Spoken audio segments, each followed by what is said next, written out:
ऐसा लगता है कि बीजेपी की सरकार, और ये तमाम सरकारों की बात मैं कर रहा हूं, राज्य सरकारों की बात, कि वो सुप्रीम कोर्ट के आदेश को, सुप्रीम कोर्ट के फैसले को अपनी जूती की नोक पर रखती है। मतलब सुप्रीम कोर्ट यहां पर कहता रहता है, सुप्रीम कोर्ट उसके बाद में बार बार यह भी पूछता है कि क्यों ना आप पर एक मुकदमा चला दिया जाए सुप्रीम कोर्ट की अवमानना का। खैर, सुप्रीम कोर्ट ने एक फैसला दिया था। सुप्रीम कोर्ट ने कहा था आप किसी के घर पर बुलडोजर नहीं चला सकते, चाहे अगर कोई आरोपी साबित भी हो जाए तब भी आप उसके घर पर बुलडोजर नहीं चला सकते। सुप्रीम कोर्ट ने दो टूक कहा था, लेकिन उसके बावजूद बीजेपी की सरकारें अपनी आदत से मजबूर वो मानने के लिए तैयार नहीं। आपको पता है महाराष्ट्र में, नागपुर के अंदर किस तरीके से बवाल हुए, दंगे के हालात पैदा हो गए, और उसके बाद में एक व्यक्ति को मास्टरमाइंड वहां पर बनाया गया और उसके घर पर बुलडोजर चला दिया गया। वो खबर जो है, जो बुलडोजर चलाया गया, वो छोटी सी खबर छपी है। ये मेरे हाथ में आप देखिए, आज का नवभारत का, एनबीटी का अखबार का पहला फ्रंट पेज है और इसमें छोटी सी खबर यहां पर लगी हुई है। छोटी सी खबर, नागपुर में आरोपी के घर बुलडोजर, हाईकोर्ट ने लगाया ब्रेक। छोटी सी खबर। ये हिंदुस्तान की खबर जो है वो आप देखिए, और इसमें भी 7वें पन्ने पर खबर लगी है। 7वें पन्ने पर फहीम के घर पर चला बुलडोजर। ये छोटी सी एक खबर यहां पर 7वें पन्ने पर अंदर जाकर के लगी है। भास्कर ने पहले पन्ने पर यहां पर खबर लगाई है। भास्कर का पहला पेज है और पहले पेज पर यहां पर खबर लगी है, नागपुर दंगों के मास्टरमाइंड का घर गिराया, हाईकोर्ट ने उठाए सवाल, तोड़फोड़ अवैध पाई गई तो प्रशासन करेगा भरपाई। ये कोर्ट ने जो है वो कहा है। जरा सोचिए समझिए कि किस तरीके से जो है वो चीजें चल रही हैं। जब सुप्रीम कोर्ट ने कह दिया कि आप किसी का घर नहीं तोड़ सकते हैं, और यहां पर इस खबर में मैं आपको बताऊंगा डिटेल में कि फहीम खान, जिसको मास्टरमाइंड बनाया गया है नागपुर दंगे का, वो फहीम खान के नाम पर भी नहीं है घर, और उसके बावजूद उसके घर को गिरा दिया गया। कई जगह पर लिखा है कि फहीम खान की मां के नाम पर यह घर है, कई जगह पर लिखा है, कई अलग अलग मीडिया रिपोर्ट में, कि उसकी पत्नी के नाम पर यह घर है। मतलब आजकल तो कुछ ऐसा हो गया है कि घर नाम हो चाहे ना हो, लेकिन मुसलमान अगर एंगल है तो फिर उसके बाद में बुलडोजर आपका देर नहीं करता। वरना आप बताइए, बनारस के अंदर वो 3 लड़के पकड़े गए थे जिनका संबंध सीधे तौर पर भाजपा से था, जिसने एक लड़की के साथ में, उन तीनों लड़कों ने मिलकर के एक लड़की के साथ में, आप भूल गए होंगे शायद उस प्रकरण को, उनको जमानत मिल गई है। और वो लड़के जो है उनके घरों पर कोई बुलडोजर नहीं चला, क्योंकि उनके तो बड़े बड़े नेताओं के साथ संबंध थे। मोदी, अमित शाह, जेपी नड्डा, उनके साथ में उनके फोटो थे। तो मतलब अगर आप भाजपाई हैं, अगर आप, मैं कहना नहीं चाहता हूं लेकिन ये कटु सत्य के तौर पर चीजें दिखाई देती है, हिंदू है और हिंदू में भी खास पर्टिकुलर कोई जाति के लोग हैं, तो फिर बुलडोजर सोचने लगता है चलूं कि नहीं चलूं, रहने दूं या चल जाऊं। लेकिन अगर मुसलमान है और अगर आप सरकार के भी आदमी, तब भी शायद बुलडोजर नहीं सोचेगा। खैर, ये बातें दुखदाई है, कहनी नहीं चाहिए। भारत जो है वो धर्मनिरपेक्ष देश है, और धर्मनिरपेक्ष देश में किस तरीके का क्या हालात है आज सब जानते हैं।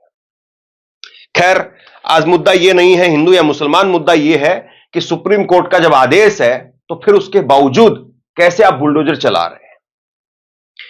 भास्कर ने अपनी इस खबर में लिखा है कि नागपुर में 17 मार्च को हुए दंगे के मास्टरमाइंड माने जा रहे फहीम खान के 2 मंजिला घर को स्थानीय प्रशासन ने सोमवार सुबह अवैध निर्माण बता करके बुलडोजर से गिरा दिया। एक अन्य आरोपी यूसुफ शेख के घर की बालकोनी भी तोड़ दी गई। बॉम्बे हाईकोर्ट की नागपुर बेंच ने कार्रवाई के कुछ घंटे बाद में हस्तक्षेप करते हुए इस पर रोक लगा दी। अब मतलब जैसे ही उसके घर पर बुलडोजर चला तो उसके परिवार के लोग, उसके जानकार या उसके वकील जो भी है, वो पहुंचे हाईकोर्ट के अंदर कि साहब देखिए, ये तो सीधे तौर पर सुप्रीम कोर्ट पर ही बुलडोजर चलाया जा रहा है, क्योंकि सुप्रीम कोर्ट ने तो ये बात कही थी। कायदे से ये कहा जाता है कि भाई थप्पड़ आपने मेरे को, उसको नहीं मारा है, थप्पड़ मुझे मारा है, क्योंकि फैसला मैंने दिया था, बात मैंने कही थी, और तुमने जो है उसको थप्पड़ नहीं मारा, ये मेरी इज्जत पर आ गई ये बात। लेकिन यहां ऐसा लगता है कि सुप्रीम कोर्ट की इज्जत, मान, मर्यादा कुछ नहीं मायने रखती है। तो सुप्रीम हाईकोर्ट ने जो है वो रोक लगा दी, लेकिन तब तक तो काम हो चुका था, तब तक तो खेला हो चुका था, और ये इसी तरीके से होता रहा है। ये एक सेट पैटर्न है। अब सुप्रीम कोर्ट का जब से ऑर्डर आया है तब लोग थोड़ा भागने लगे हाई कोर्ट की तरफ और बाकी अन्य जगह पर। बाकी तो आप जानते हैं कि हाई कोर्ट में और अन्य जगह पर जाने के लिए आम आदमी के पास तो इतनी हिम्मत होती भी नहीं है। खैर, आगे इसमें लिखा है कि दोनों ने सोमवार सुबह ही याचिका दायर की थी, कार्रवाई पर रोक की मांग की। जस्टिस नितिन सांबरे और वर्षाली जोशी की बेंच ने प्रशासन से पूछा कि मकान मालिकों का पक्ष रखने का मौका क्यों नहीं दिया गया। अगली सुनवाई 15 अप्रैल को होगी। कोर्ट ने संकेत दिए हैं कि तोड़फोड़ अवैध पाई गई तो प्रशासन हर्जाना भरेगा, यह कोर्ट की तरफ से कहा गया है। सुप्रीम कोर्ट की गाइडलाइन के उल्लंघन भी है। नगर निगम के अधिकारियों के मुताबिक तोड़फोड़ से पहले खान को कई नियमों के उल्लंघन का हवाला देते हुए 24 घंटे पहले नोटिस दिया गया था। गौरतलब है कि सुप्रीम कोर्ट ने नवंबर में बुलडोजर कार्रवाई को लेकर के गाइडलाइन जारी की थी। इसमें कहा गया था कि किसी भी अवैध निर्माण को गिराने से पहले 15 दिन का नोटिस देना जरूरी है। यह खबर विस्तार से तब हमने की थी, आपने सुनी थी यह खबर, और एक उम्मीद की किरण जगी थी। लगा था कि चलिए कम से कम 15 दिन का वक्त मिलेगा, 15 दिन में आदमी बहुत कुछ कर सकता है, आगे की लड़ाई लड़ सकता है, 15 दिन में आदमी जो है चौकन्ना हो जाता है, कुछ ना कुछ अपना आदमी बचाव का रास्ता ढूंढेगा, या जो जोर जबरदस्ती की जा रही है उस जोर जबरदस्ती के खिलाफ कहीं ना कहीं मूवमेंट खड़ा होगा, आवाज खड़ी होगी। लेकिन यहां तो खबर पता नहीं चलती है, उससे पहले खबर बना दी जाती है, खत्म। और इसी खबर में जो है वो माफ कीजिए, इसी भास्कर के इसी पेज में, पहले पेज पे ही यहां पर लिखा है कि औरंगजेब की कब्र में गिराने और ढहाने के लायक कुछ भी नहीं है। यह लिखा है कि औरंगजेब की कब्र में गिराने और ढहाने के लायक कुछ भी नहीं है। यह सारा औरंगजेब की कब्र से ही मामला शुरू हुआ। और फिर उसके बाद में आपको याद है कि 17 मार्च को होली के ठीक बाद में नागपुर, यानी मुख्यमंत्री का शहर, देवेंद्र फडणवीस का शहर, 300 साल पुराना शहर है, आरएसएस का गढ़ है वहां पर, लेकिन वहां पर दंगे हो जाते हैं। महाराष्ट्र सरकार शपथ लेने के बाद में पहला दंगा बताया जा रहा है। और वहां आरोप जो है वो एक तरफ से यह लगाया गया कि कुछ धार्मिक आयतें लिखी हुई एक चादर थी, उसको जला दिया गया। हालांकि देवेंद्र फडणवीस खुद इस बात का खंडन करते हुए नजर आए। उन्होंने जब प्रेस से बात की या सदन के अंदर अपनी जब बात रखी तो उन्होंने कहा कि ऐसा कुछ नहीं। हालांकि एक वीडियो सर्कुलेट होती रही, वो वीडियो के बारे में मैंने तब भी आपको जिक्र किया था, लेकिन आधिकारिक तौर पर हम भी कुछ नहीं कह सकते। सवाल अब यह है कि दंगा किस वजह से हुआ, किस वजह से नहीं हुआ, दंगे के लिए कौन दोषी है, कौन नहीं है। अगर फहीम खान ही दोषी है तो उसको सजा मिलनी चाहिए, लेकिन कैसे आप सुप्रीम कोर्ट का उल्लंघन करते हुए किसी का घर तोड़ देंगे, सवाल इस बात का है। और उस पर कोई टीवी डिबेट नहीं, उस पर कोई खबर नहीं, अखबारों में इतनी इतनी सी खबर मिलती है, इतना इतना सा। ये हिंदुस्तान ने छापा है कि ये जो घर है उसकी मां के नाम था। नागपुर हिंसा के मास्टरमाइंड फहीम खान के 2 मंजिला मकान को अनधिकृत निर्माण के कारण सोमवार सुबह ध्वस्त कर दिया गया। सूत्रों के मुताबिक यह मकान फहीम खान की मां के नाम पर पंजीकृत था। फहीम खान अभी जेल के अंदर बंद है। हिंसा के एक और आरोपी यूसुफ शेख, उसकी भी घर का कुछ हिस्सा जो है गिरा दिया गया। तो उसकी मां के नाम पर मकान है, तो बताइए आप कैसे उसका घर को तोड़ रहे हैं? भाई फहीम खान जेल के अंदर बंद है, और अगर कोई कार्रवाई करनी है, कुछ अगर आपको लगता है कि जरूरी है, तो आप फहीम खान के नाम पर करिए, उसकी संपत्ति के नाम पर करिए। जो मां के नाम पर संपत्ति है, अब बताइए वो बुजुर्ग मां कहां जाएगी? और ये घर बनवा करके क्या आप देंगे? इसी तरह का एक मामला उत्तर प्रदेश में निकल करके सामने आया था। अभी अभी योगी आदित्यनाथ की सरकार को फटकार लगी थी, जिसमें उसमें कहा गया था कि यह मकान आपको बना करके देना पड़ेगा। वो अतीक अहमद के पड़ोसी थे, अतीक अहमद के पड़ोसी, उनका घर तोड़ दिया गया। और बताया गया कि पुलिस प्रशासन ने सोचा कि यह घर जो है वो अतीक अहमद का ही है, यह कहकर के या इस शक के आधार पर वो घर तोड़ दिया गया। हालांकि सब जानते हैं कि किस तरीके से दहशत का माहौल था। हालांकि वो जो पड़ोसी है वो वकील है, जाने पहचाने वकील हैं, तो वो पहुंच गए सुप्रीम कोर्ट तक, लड़ाई लड़ी, लंबी लड़ाई लड़ी। सुप्रीम कोर्ट ने आखिरकार आदेश दिया कि आपने घर गिराया है तो आपको घर बना करके देना पड़ेगा। मतलब दोष ही किसी का नहीं है, गलती किसी की नहीं है, तो आपको करना पड़ेगा। और यहां पर भी अब सुप्रीम हाईकोर्ट ने कहा है कि अगर ये जो आपने कार्रवाई की है ये अवैध पाई गई तो आपको मकान बना करके देना पड़ेगा। लेकिन एक बात ये है कि हम सब जानते हैं कि कितना सुप्रीम कोर्ट हो या हाई कोर्ट हो, उनके फैसलों का पालन होता है।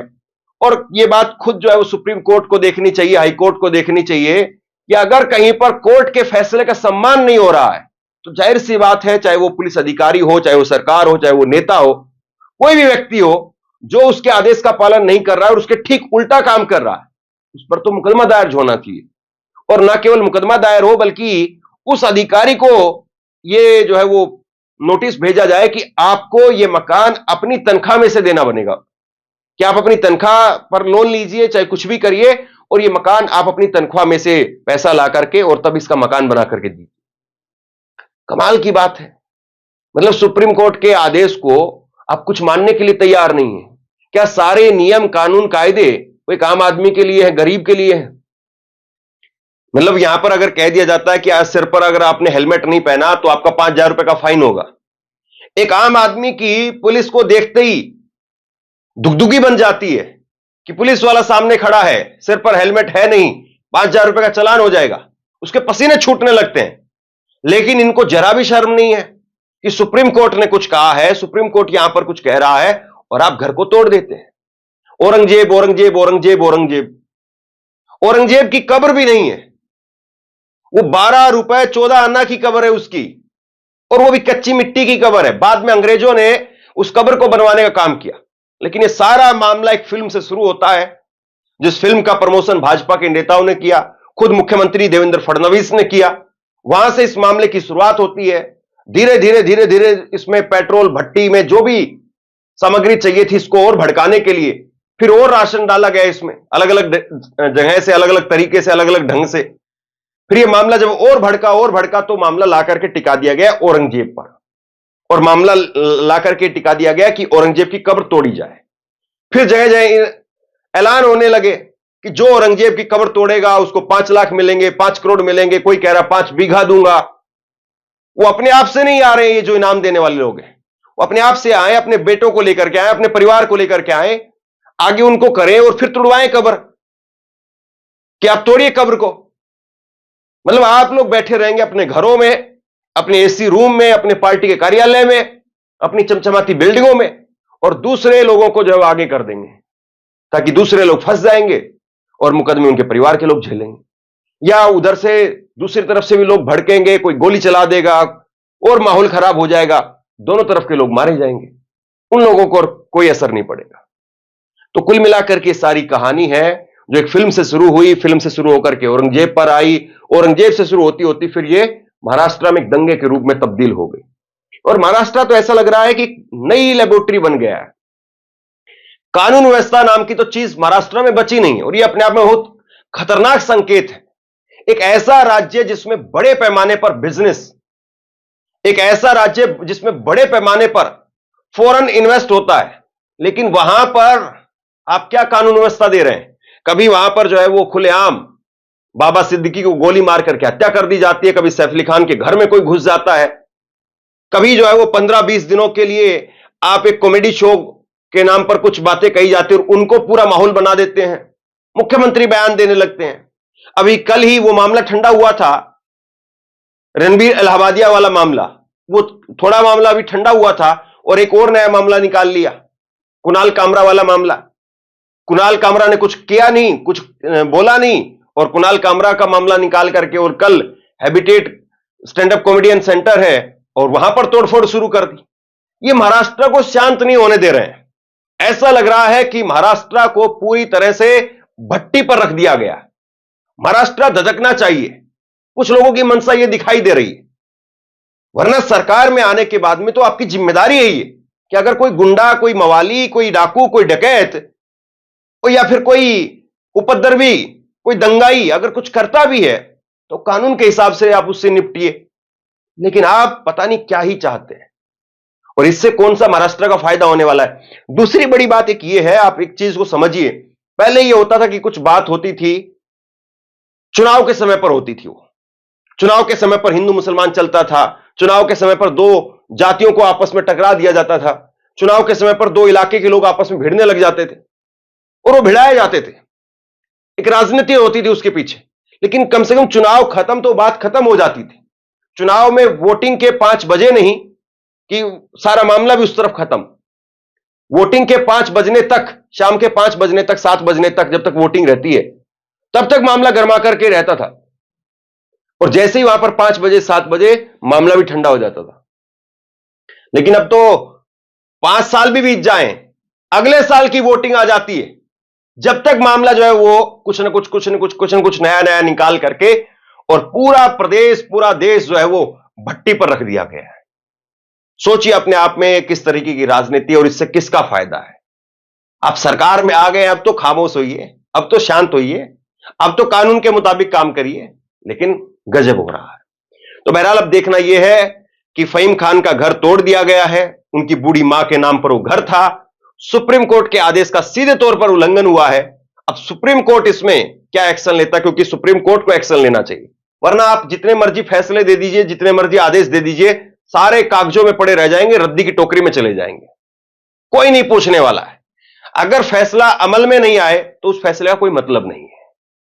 बहरहाल आप लोग क्या सोचते हैं, नीचे कमेंट बॉक्स में लिख करके मुझे जरूर बताइए। इस वीडियो को शेयर कीजिए और इसी तरह की तमाम खबरों के लिए ऑनलाइन न्यूज इंडिया को सब्सक्राइब कीजिए। आपका बहुत बहुत धन्यवाद।